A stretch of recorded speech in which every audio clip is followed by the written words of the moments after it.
Merhaba arkadaşlar. İğne oyası ve el işleri kanalıma hepiniz hoş geldiniz. Bugün yine arkadaşlar bu videomuzda Elazığ 2 şiş lif modeli yapacağız beraber. Şişme 5 ilmek attım. Ve haroşalarım 5 sıra olana kadar arkadaşlar. Şöyle 1, 2, 3, 4, 5 sıra olana kadar ördüm. Hemen arttırıyorum arkadaşlar. Kenar modelimizi. Diğer modelde de aynı kenar modeli kullanmıştık zaten. 3, 4 ve 5.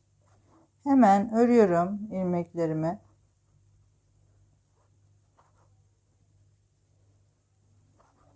3, 4 ve 5. 5 ilmeğimi ördüm arkadaşlar. Tekrar bu 5 ilmeğimi de örüyorum. Devam ediyorum.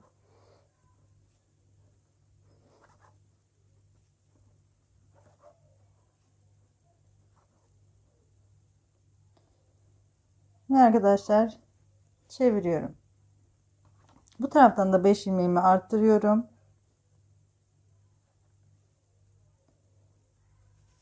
1, 2,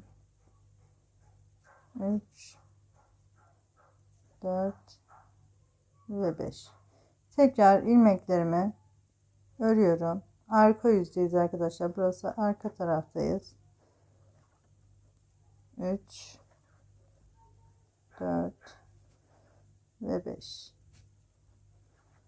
Devam ediyorum.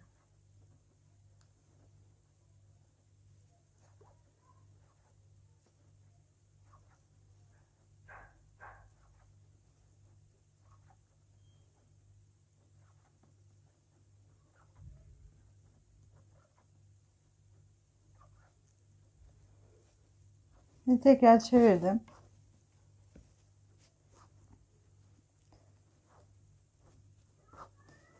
İlk ilmeğimi örmeden alıyorum arkadaşlar. 2, 3, 4 ve 5. 5 ilmek ördüm. Başına doluyorum. Tekrar ortada kalan 5 ilmeğimi örüyorum. 2, 3, 4 ve 5. Başına doladım. Kalan 5 ilmeğimi örüyorum.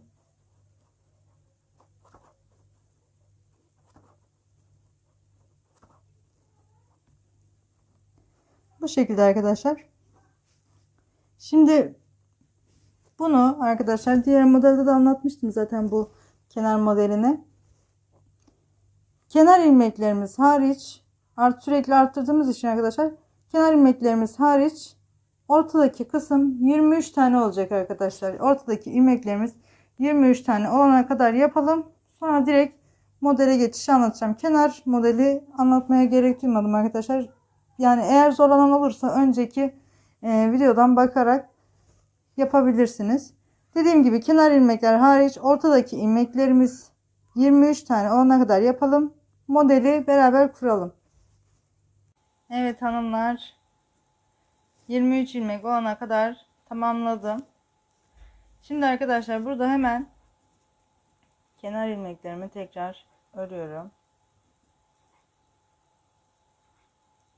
Düz taraftayız arkadaşlar.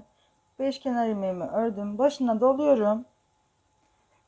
1, 2, 3, 4, 5, 6, 7, 8 ve 9. 9 ilmeğimi ördüm arkadaşlar. Hemen 2 ilmeği birlikte örerek bir kesme işlemi yapıyorum. Kestim. Başına doladım. Bir örüyorum. Doladım. Tekrar bir ilmeğimi ikisini birlikte örerek kesiyorum. Tekrar bakın 9 ilmeğimiz kalacak. 1, 2, 3, 4, 5, 6, 7, 8 ve 9. Bakın 5 kenar ilmeğimiz kaldı. başına doluyorum. Kenar ilmeklerimi de örüyorum. Bu modelde arkadaşlar kenar ilmeklerimizden sonra şurada kenar ilmeklerimizden sonra başına doluyoruz. Yani bu ajurlarımızdan önce her zaman 9 tane ilmek öreceğiz. Arka yüzeyim arkadaşlar. Kabartmalı model yapacağız bu arada. Çok tatlı bir model. Arka yüzden hemen kenar ilmeklerimi örüyorum. Arka yüzü zaten hiçbir işlem yok biliyorsunuz. Dümdüz haroşa örerek devam ediyorum. Sadece arkadaşlar bu modelde bir ilmeğimizi arka yüzden de düz öreceğiz. Yani arka yüzden ters öreceğiz. Şimdi ben düz ördüğüm için arka yüzden bir ilmeğimi ters olarak öreceğim. Bakın, başına doladığım ilmeğime geldim. Başına doladığım ilmeği ördüm. Bu ortadaki ilmeği arkadaşlar arka yüzden ters olarak örüyorum. Sizin haroşa tekniğiniz farklıysa siz onu düz öreceksiniz. Ön tarafta da düz olacak. Arka yüzde de düz olacak arkadaşlar. Arka yüzde ters olacak arkadaşlar. Tekrar örüyorum. Haroşa olarak devam ediyorum. Dışarıda tadilat var arkadaşlar sanırım.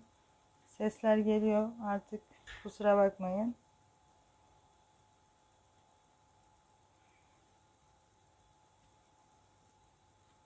Bütün ilmeklerimi haroş olarak devam ettim. Kenar ilmeklerimdeyim.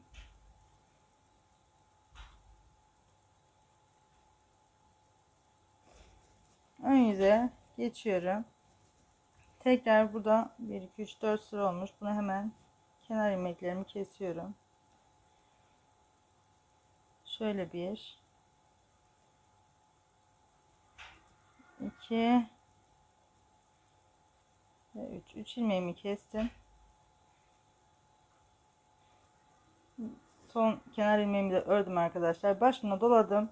Tekrar bakın 9 ilmek öreceğiz. 1 2 3 4 5 6 7 8 ve 9 ilmeğimi ördüm arkadaşlar.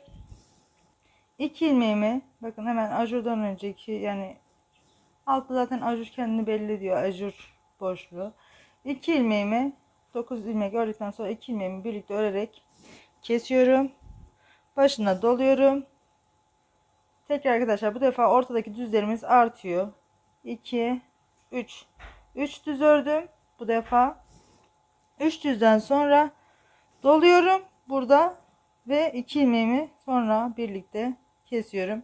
Bakın burada da yine 9 ilmeğimiz kalacak. Yine 9 ilmekle devam edeceğim. 1 2 3 4 5 6 7 8 ve 9 ilmeğimden sonra başına doluyorum ve kenar ilmeklerimi örüyorum. Bu şekilde arkadaşlar tekrar arka yüze geçiyorum. Burada da kenar ilmeklerimi kesiyorum.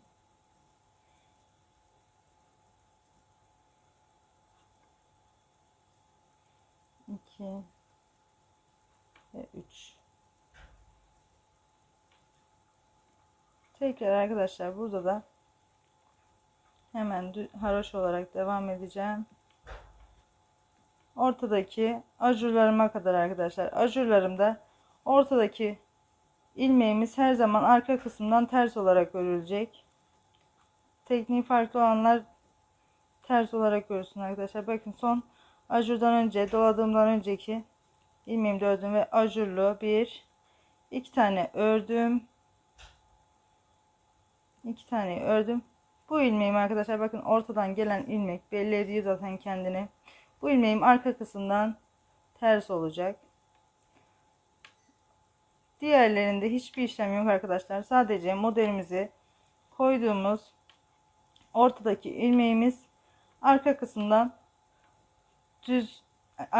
ters öreceğiz. Diğerleri hepsi haroş olarak, düz olarak devam ediyoruz arkadaşlar. Hiçbir işlem yok arkada. Kabartmalı bir model yapacağız arkadaşlar. Bu şekilde arkadaşlar tekrar düz tarafına çeviriyorum. Bakın. Bu ajurlarımız arkadaşlar 6 tane olana kadar aynı işlemi yapacağız. Kenar ilmeklerimi tekrar arttırayım. 1 2 3 arttırmalarımı yaptım.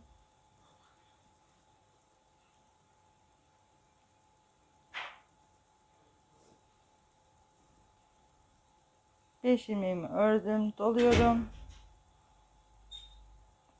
9 ilmek örüyorum doladıktan sonra. Doladıktan sonra her zaman 9 ilmekle devam edecek arkadaşlar. Modele geldiğinde de anlarsınız aslında ama sayı olarak da vermek istedim. Bakın şimdi doladım 2, 4, 6, 8, 9. Burada arkadaşlar hemen ikisini birlikte örerek kesiyorum. Kestim. Başına doluyorum. Bakın ortadaki kısım sürekli artıyor. 1, 2, 3, 4 ve 5. 5 ilmeğimi ördüm. Doluyorum. Ve 2 ilmeğimi birlikte örerek kesiyorum. Kalan ilmeklerimi tekrar 9 tane kalıyor. Zaten kalan ilmeklerimi tekrar öyle düz öreceğim. Arka kısımda ortadaki ilmeğimizi arkadaşlar unutmayın. Arka kısımda bu ortadaki ilmeğimiz ters örülecek. Onun dışında bir işlem yok. Ajurlarımız 6 tane olana kadar örelim. Devamını tekrar göstereceğim arkadaşlar. Evet arkadaşlar 6 tane ajurumuz olana kadar örgümüzü bu şekilde devam ettirdik. Bakın 6 tane ajurumuz var. Tekrar ön yüzdeyim. Kenar ilmeklerimi ördükten sonra 6 tane kenar ilmeklerimi ördükten sonra doladığım ilmekten sonra yani şurada doladığım 12 tane ilmek ördüm arkadaşlar. 12 tane ördükten sonra başına doluyorum. Bakın en son alttaki ajurun yani alttaki ajurun ilmeğini örmüşüm. Öyle düşünün. Şöyle yakınlaştırayım. Alttaki ajurun ilmeğini de ördükten sonra başına doluyorum. 2 ilmeğimi birlikte örerek kesiyorum. Sonra bakın 1 2 3 ilmek ördüm. Bakın tam ortadaki düz olan ilmeğime geldim. Onu da örüyorum. Bakın kestiğim ilmek 3 tane de sonradan ördüm ve ortadaki ilmeğimi ördüm. Yani 9 ilmek oluyor ortadaki ilmeklerimiz. Şimdi tekrar burada da 1 2 3 ilmek örüyorum. 2 ilmeği birlikte örerek kesiyorum ve başına doluyorum burada da.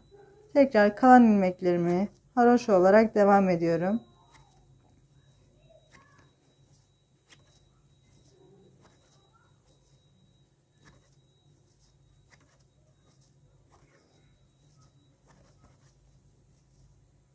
Kenardaki modelimin 2 ilmeği kalmış, başına doladım. Kenar ilmeklerimi örüyorum.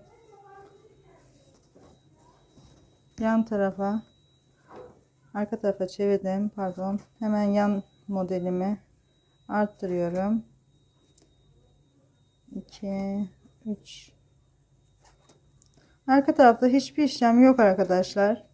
Sadece ortadaki ilmeğimizi yine arka taraftan ters şekilde örerek devam edeceğiz. Başka hiçbir işlem yok. Arka taraftan düz örelim. Ortadaki ilmeğimizi yine arka kısımdan ters örelim. Ön yüzde tekrar göstereceğim arkadaşlar. Evet arkadaşlar tekrar ön yüzdeyim. Bakın yine kenar ilmeklerimi ördüm. Doladığım ilmekten sonra 14 tane ilmeğim var. Ördüm 14 ilmek, doladım. 2 ilmeği birlikte örüp kesiyorum. 1 2 bakın bir de ortadaki ilmeğim 3. Bir tane de burada kestiğim ilmek 4 tane oldu. Yine buradan da 1 2 ilmeğimi ördüm. 2 ilmeği birlikte örüp kesiyorum ve başına doluyorum. Bu şekilde devam ediyorum arkadaşlar. Bakın Tekrar buradan kenar kısmımızda kalan ilmeklerimizi düz olarak örelim. Arka kısmı da örelim. Tekrar ön yüzde buluşalım. Arka kısımda sadece ortadaki ilmeğimizi yine arka kısımda ters örüyoruz.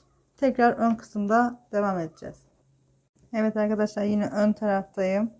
Bakın desenimiz kendini iyice göstermeye başladı. Şimdi kenar ilmeklerimi ördüm, doladım ve düz haraç olarak devam ediyorum. Sayalım. 4 doladığım ilmekten sonra 5 6 7 8 9 10 11 12 13 14 15 ve 16. Bakın her zaman alttaki ajurun ilmeğini ördükten sonra başına doluyorum. 2 ilmeği birlikte kesiyorum. 1 2 3 tane ördüm. 2 ilmeği birlikte kesiyorum, doluyorum ve tekrar haraç olarak devam ediyorum. Yine aynı şekilde devam edelim. Arka yüzde ortadaki ilmeğimizi yine ters yapıyoruz. Yine ön yüzde göstereceğim. Evet arkadaşlar, yine ön yüzdeyim. Kenar ilmeklerimi kestim. Başına doluyorum. 1 2 3 4 5 6 7 8 9 10 11 12 13 14 15 16 17. Bakın yine ajurumun üstündeki ilmeğimi de örüyorum. 18 ilmek ördüm kenar ilmeğimden ve doladığım ilmekten sonra 18 ilmek ördüm. Başına doluyorum. 2 ilmeğimi birlikte kesiyorum. Ortadaki ilmeğimi ördüm. Tekrar hemen burada da 2 ilmeği birlikte örerek kesiyorum. Başına doladım ve devam ediyorum düz şekilde. Bakın arkadaşlar, zaten ortadaki örneğimizin ilmekleri her sırada bir tane azalıyor kenarlardan. 11'de 9 oldu. 9 7 5 3. Bir dahaki sırada bu ortada kalan 3 ilmeğimizi tek seferde keseceğiz. Bu şekilde bitireceğiz. Şimdi burayı da tekrar kalan ilmeklerimizi düz olarak örelim. Arka kısımda yine hiçbir işlem yok. Sadece şu ortadaki ilmeğimizi arka kısımdan ters öreceğiz. Tekrar ön kısımda yine göstereceğim. Evet arkadaşlar, tekrar ön yüzdeyim. Kenar 5 ilmeğimi ördüm, doladım. Doladıktan sonra 20 tane ilmeğim var arkadaşlar. Doladığım ilmekten sonra 20 tane unutmayın. 20 ilmeğimi ördüm. Zaten bakın en sonuncu ilmeğim alttaki ajurun ilmeğidir arkadaşlar. Tekrar burada hemen doladım. Burada arkadaşlar 3 ilmeği birlikte örüyorum. Tekrar doladım ve düz bir şekilde devam ediyorum. Son sırasıydı arkadaşlar bu desenin, yani üstündeki baklava deseninin son sırasını da yaptık. Bundan sonraki ön yüzde, yani ilk ön yüzde hemen 2 tane baklava deseni koyacağız. Bakın modelimiz de bu şekilde. Çok tatlı bir model arkadaşlar. Ben bayıldım. Kabartmalı bir model arkadaşlar. 3D diyorlar bir de buna. Tekrar arkadaşlar bunu artık arka yüzlerine tekrar aynı şekilde örelim. Sonra ön yüzde çift model kuracağız bu defa. Tekrar ön yüzde çift model kurulumunu anlatacağım. Evet arkadaşlar, ilk desenimiz bitti. Bakın bu şekilde. Ben az önce arkadaşlar bir şey atlamışım. Az önce ördük. Burada son ajurumuzu yaptık, doladık. 3 ilmeği birlikte kestik ve sonra tekrar doladık. Bu işlemi yaptıktan sonra arkadaşlar örüp arka yüze geçtiğimiz zaman ortadaki bu kabartma ilmeğimizi arkadaşlar artık arkadan, yani bu son üçlü ördüğümüz, yani üçlü kesme yaptığımız ilmeği arkadan ters olarak örmeyeceğiz. Haroşa olarak devam edecek arkadaşlar son sırasında. Ben onu atlamışım, nasıl yaptıysam öyle bir hata atlamışım o kısmı. Aklınızda olsun, orayı da atlamayın. Yani daha geç kalmadan söylemek istedim. Şimdi arkadaşlar 2 tane model kuracağız. Başına doluyorum. Kenar ilmeklerimi ördüm. 1 2 3 4 5 6 7 8 ve 9 ilmeğimi ördüm arkadaşlar. Sayalım tekrar. Doladığım ilmek 2 4 6 8 9 ilmeğimi ördüm arkadaşlar. Şimdi hemen 2 ilmeği birlikte örerek bir kesme yapıyorum. Başına doluyorum. Bir düz ördüm, doluyorum. 2 ilmeği birlikte örerek kesme yaptım tekrar. Şimdi şimdi artık bu orta kısma model gelmeyecek. Bir buraya bir de buraya model kuracağız.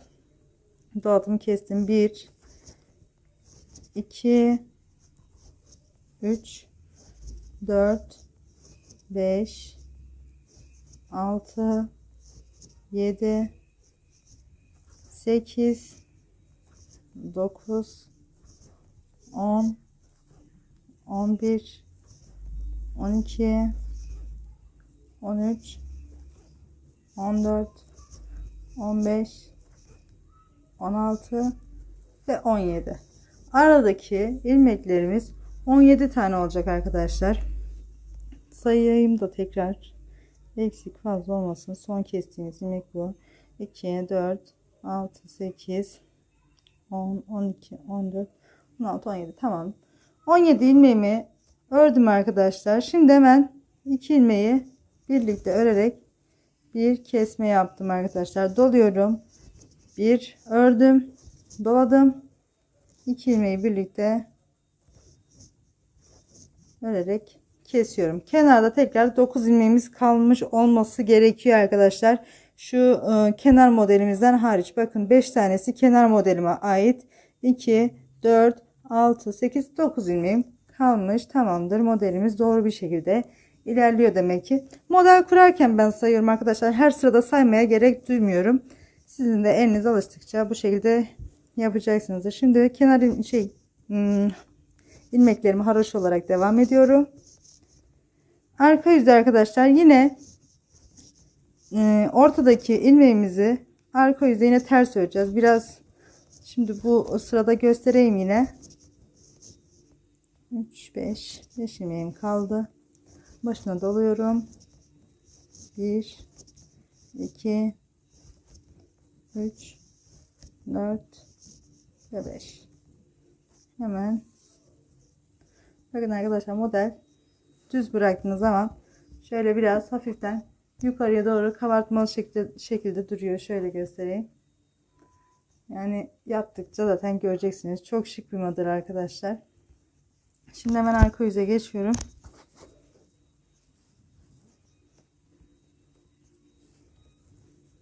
Kenar ilmeklerimi hemen ilk ilmeğimi örmeden aldım. Örüyorum hemen kenar ilmeklerimi.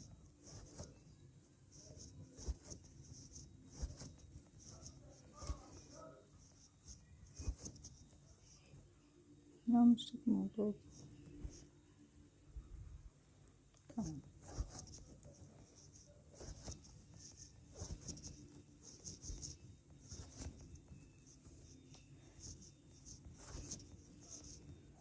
Yine aynı şekilde haroş olarak düz bir şekilde devam ediyorum arkadaşlar.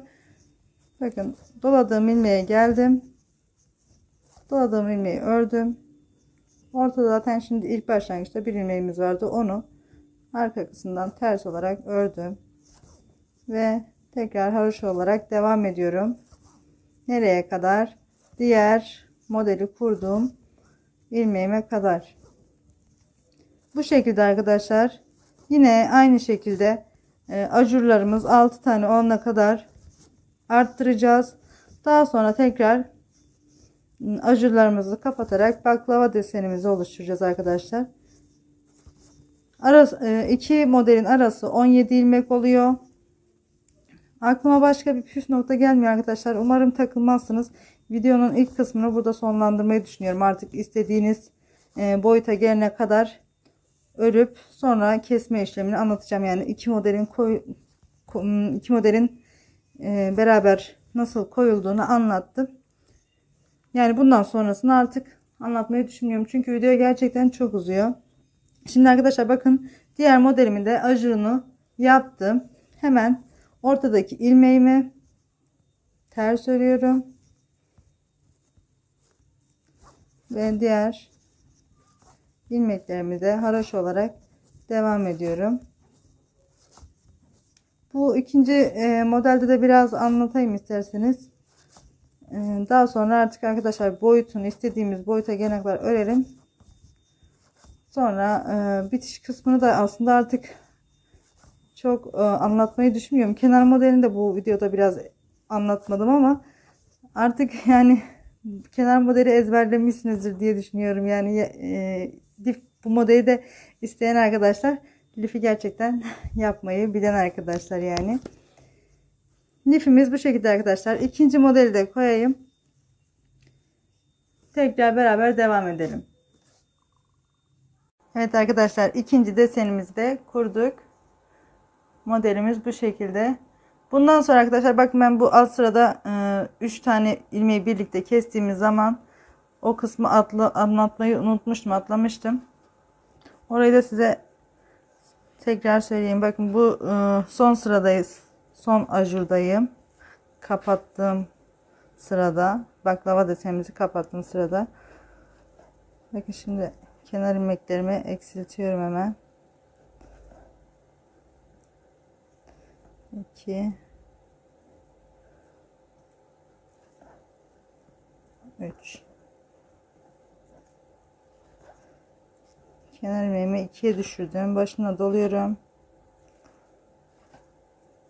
Haroşa olarak devam ediyorum.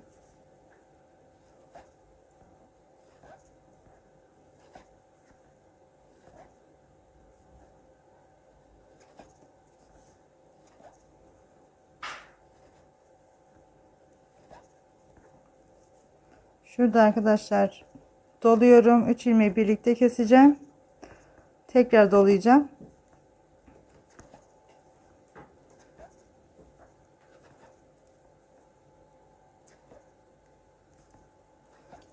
Bakın şöyle, ortadaki kabartma ilmeğimiz, yanında bir ilmek daha ve bu taraftan bir ilmek daha bırakıyoruz. Yani bu ortadaki kabartma desenimizin ilmeği ve kenarlarında birer tane daha ilmek kalınca başına doluyorum. 3 ilmeği birlikte kesiyorum.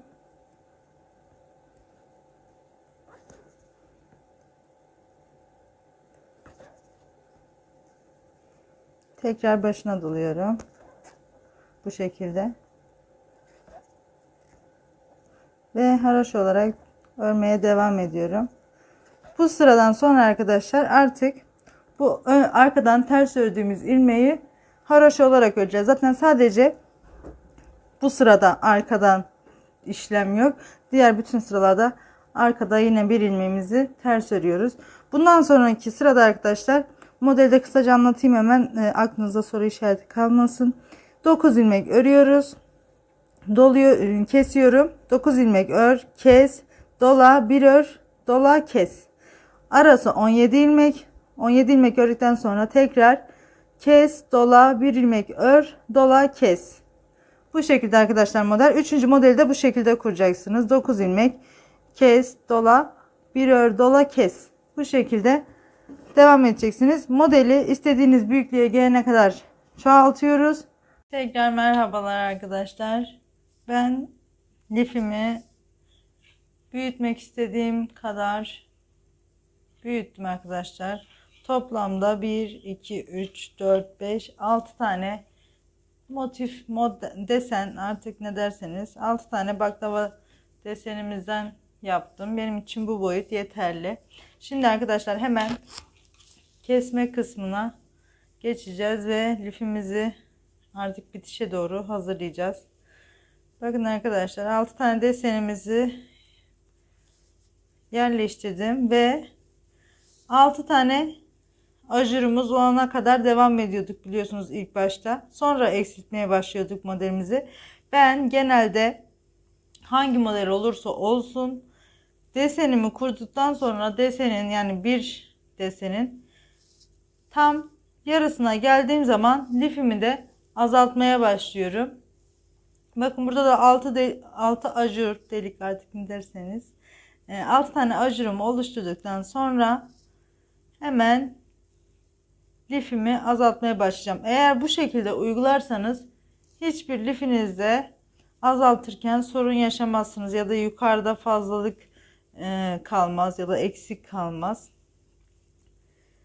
Bunu da belirtmiş olayım. Şimdi bakın, kenar modelim azaltma kısmına gelmiş.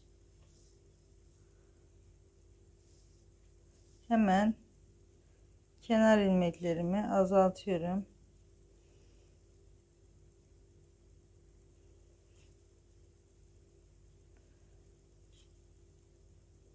İkiye doladım. Bakın, kenar ilmeklerimi ördükten sonra doluyorum. Doladıktan sonra 2 ilmeği birlikte örüp kesiyorum. Sonra 1 2 3 4 5 6 7 8 9 ve 10 ilmeğimi ördüm, başına doladım ve 2 ilmeği birlikte örerek kesiyorum. Zaten arkadaşlar, hatırlarsanız baklava desenimizi kapatırken ajurun altındaki, yani ajurun ilmeğin, alttaki ajurun ilmeğini ördükten sonra dolayıp kesme işlemi yapıyorduk. Burada da aynı şekilde devam edecek aslında. Sadece başta da artık arttırdığımız ilmeğimizi kesiyoruz. Başka da bir işlem yok. Model aynı şekilde devam ediyor. Yani orta modelimiz, baklava desenlerimiz aynı şekilde devam ediyor. Sadece kenarda hemen arttırdığımız ilmeği tekrar önden kesiyoruz.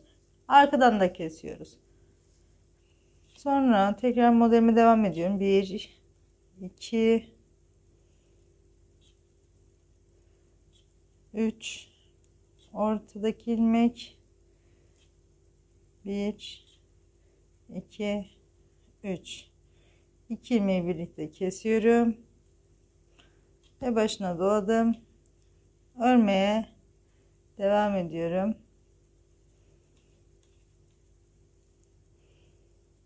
Başına doladıktan sonra 2 3 4 5 6 7 8 9 10 ve 11 ilmek örmüş olduk. Başına doluyorum. 2 ilmeği birlikte keserek örüyorum. Tekrar 1 2 3 ortadaki ilmeğim, tekrar 1 2 3 2 ilmeği birlikte ör, başına dola ve devam ediyorum. Tekrar 11 ilmek olacak. Bu şekilde arkadaşlar. Son kısma kadar geleyim. Son kısmında da burada dolamadan önce 2 ilmeği birlikte örüp keseceğiz arkadaşlar. Son kısımda tekrar anlatacağım. Evet arkadaşlar, bakın son kısma geldim. 2 ilmeği birlikte örüp kestim. Başına doladım. Şimdi örüyorum. 1 2 3 4 5 6 7 8 9 ve 10. 10 ilmeği ördükten sonra arkadaşlar bakın 5 tanesi kenar ilmeği, kenar modelimizin ilmekleri, 2 ilmeğimiz kala kesiyoruz. Yani 5 kenar ilmeği, 2 de ortadaki ilmeklerimiz, 7 ilmek olunca kalınca hemen buradaki 2 ilmeği birlikte örüp kesiyoruz ve sonra başına dolayıp kenar ilmeklerimizi örüyoruz. Burada da son kısımda bu şekilde kesme yapacağız. Arttırdığımız ilmeği hemen kestik.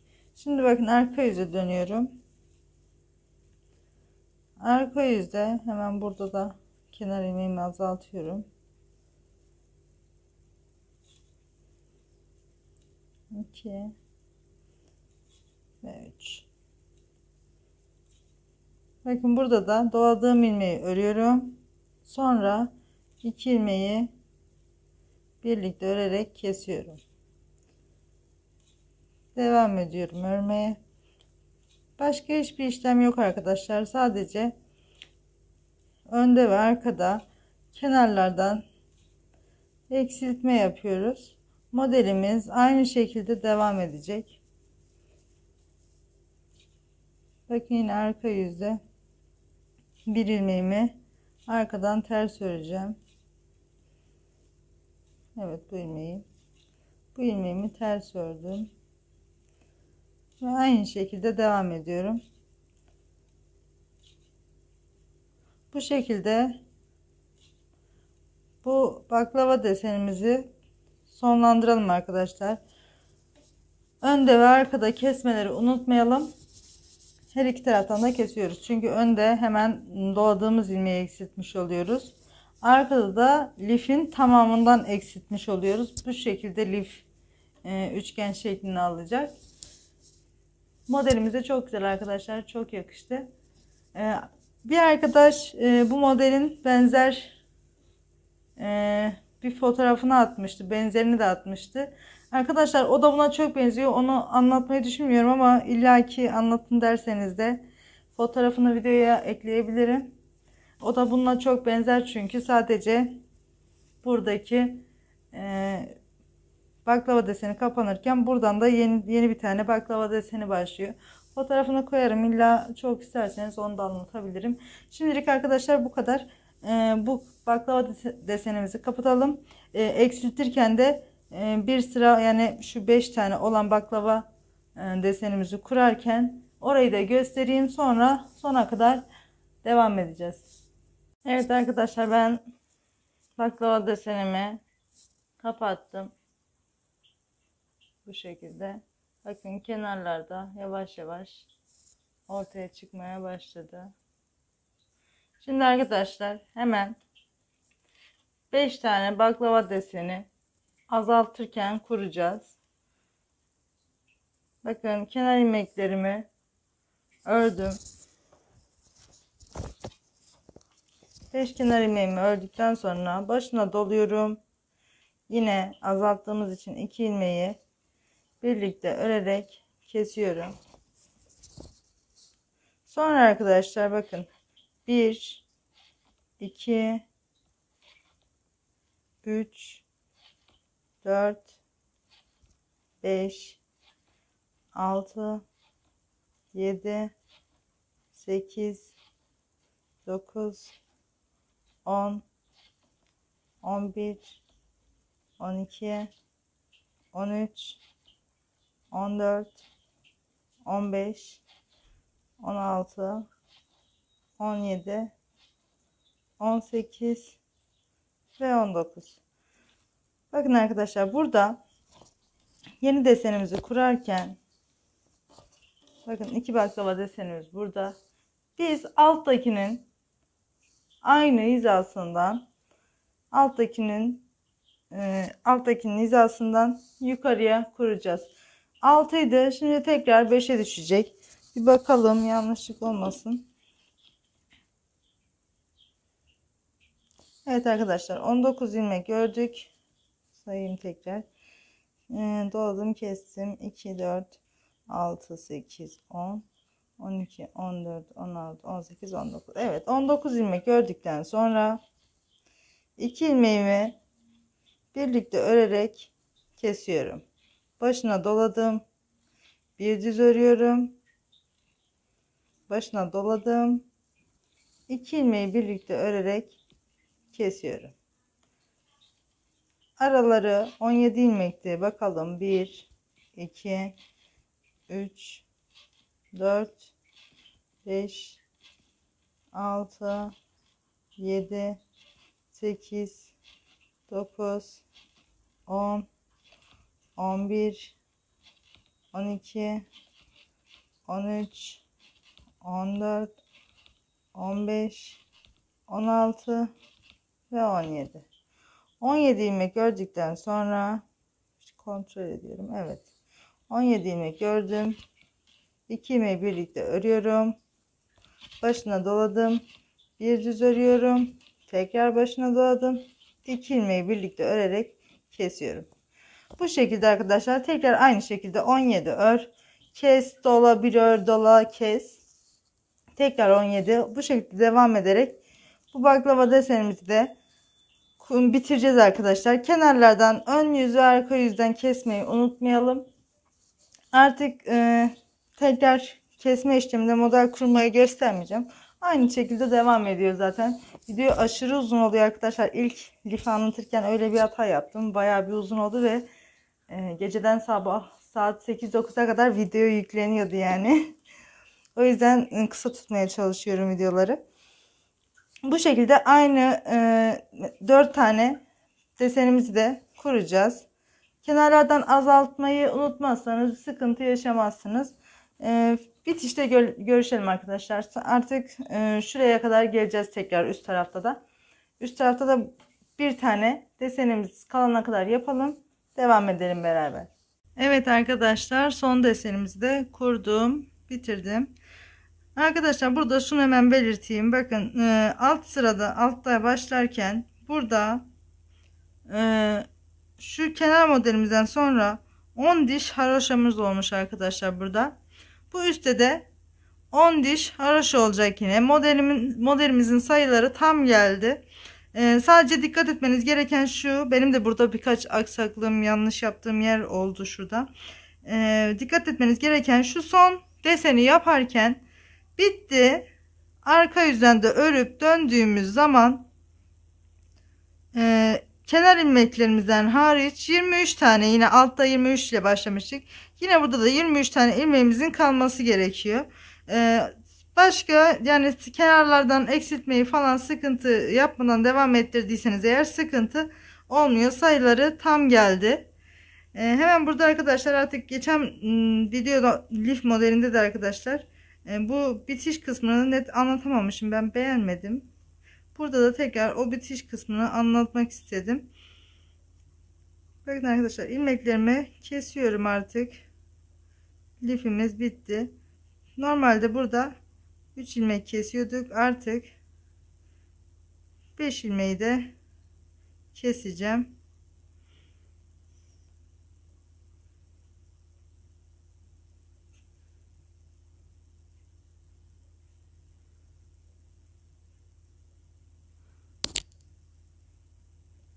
Bu da sonuncu arkadaşlar.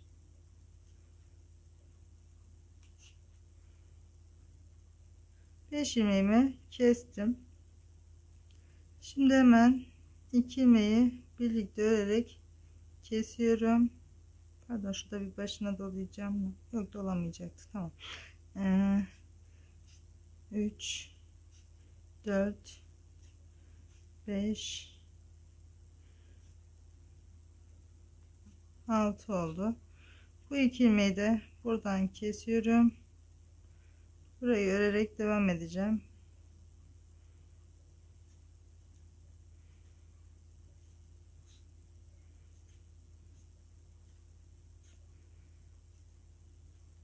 Döndürüyorum hemen arka yüzünü. Burada da hemen 5 ilmeğimi keseceğim. Artık dolama yapmadık bu sırada. Başta da ilk arttırmalarımızı yaparken kenar model için dolama yapmıyorum zaten. 2 ilmeği ördüm. 2 ilmek,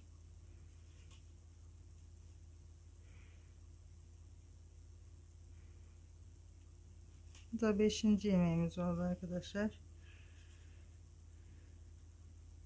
Burada da hemen 2 4 6 7 8 ilmeğimiz kalmış oldu arkadaşlar. Burada da şu ilmeğimi tekrar takacağım. Sonu bitişine biraz doğaçlama yapıyoruz arkadaşlar, öyle söyleyelim. Bakın 2 ilmeği kestim. 2 4 6 7 ilmek kaldı. Şimdi bu 7 ilmeği bir sıra, pardon, yine azaltacağım. Artık bitişteyiz. Bitişte olduğumuz için şimdi 2 3 ördüm, 4 ördüm. Bu ikisini de beraber kestim. 3, evet, 5 ilmeğim kaldı. Şimdi bunu da arkadaşlar 5 diş haroşa olana kadar bu şekilde öreceğim.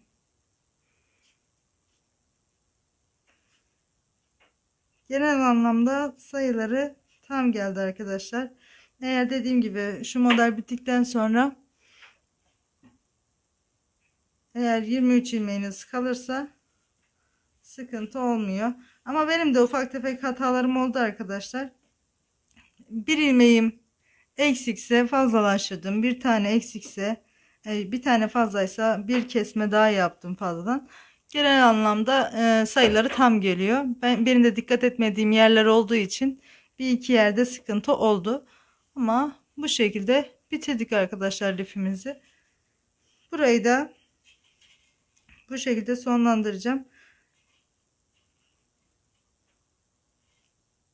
İlk ilmeğimi örmeden alıyordum, unuttum. Umarım siz de benimle birlikte yaparsınız arkadaşlar. Genel anlamda dediğim gibi güzel bir model oldu.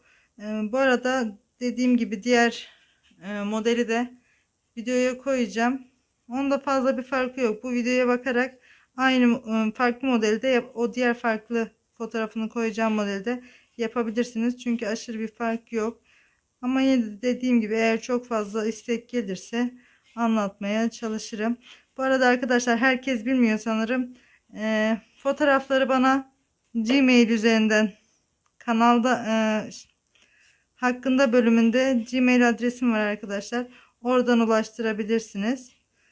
Yorumlara da arkadaşlar sıkıntı yaşadığınız bir nokta olursa, anlamadığınız veya takıldığınız bir nokta olursa yorumlarda belirtebilirsiniz. Yorumlarda elimden geldiğince anlatmaya çalışırım.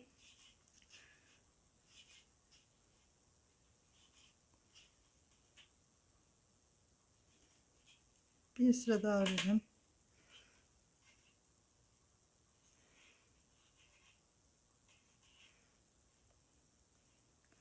Tek sıra kaldı. İlk ilmeği de örüyorum, artık kafam karışıyor arkadaşlar.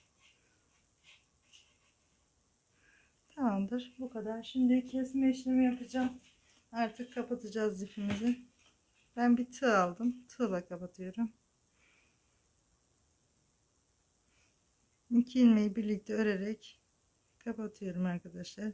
Tekrar tığımdaki ilmeği şişin üzerine koyarak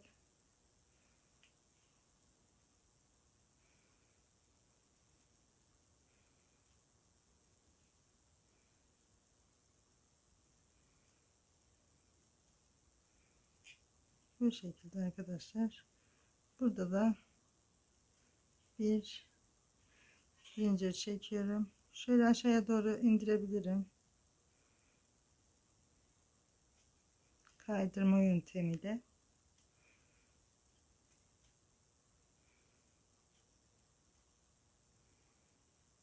Biraz sıkı oldu.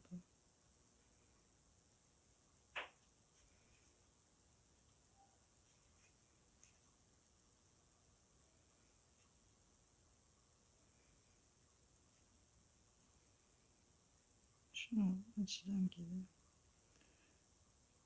Bakacaksınız arkadaşlar, beğenmediğiniz bir yer varsa kendinize göre yapacaksınız. Yani birebir aynısı olmak zorunda değil. Bu şekilde arkadaşlar ipimi de bitirdim.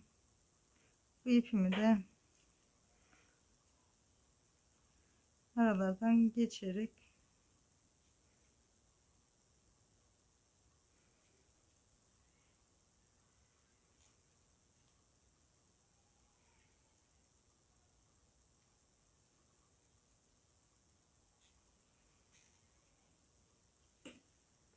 böylelikle bitirmiş olduk arkadaşlar. İpimiz bu şekilde bitti arkadaşlar.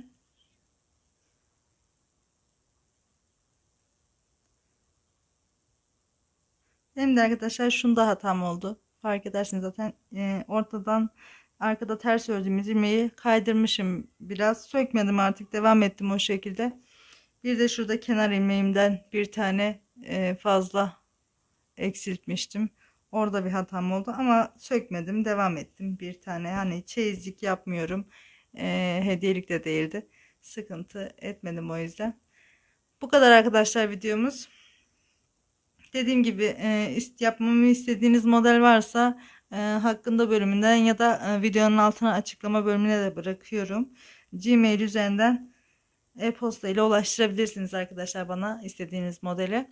Videolarımı beğenirseniz sevinirim. Yorum yaparak destek verirseniz, fikrinizi yazarsanız, belirtirseniz mutlu olurum arkadaşlar.